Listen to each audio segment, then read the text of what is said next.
ிலேயே மிகவும் புகழ்பெற்ற பழனிமலை கோவிலோட சிறப்புகளை இன்னைக்கு பழனி அப்படின்ற சொல்லே பழனி அப்படின்னு அழைக்கப்படுதுங்க.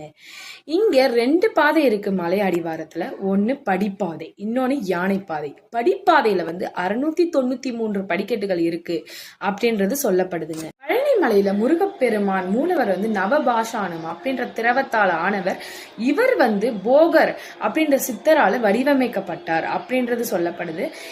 இந்த சிலைக்கு நிறைய மருத்துவ குணமும் இருக்கு அப்படின்றது சொல்றாங்க. இந்த கோயிலோட மலை அடிவாரத்துல ரோப் கார் அப்படின்றது வசதியும் இருக்கு. நடக்க முடியாதவங்க, வயசானவங்க இதை பயன்படுத்திக்கலாம் அப்படின்றதும் சொல்லப்படுது.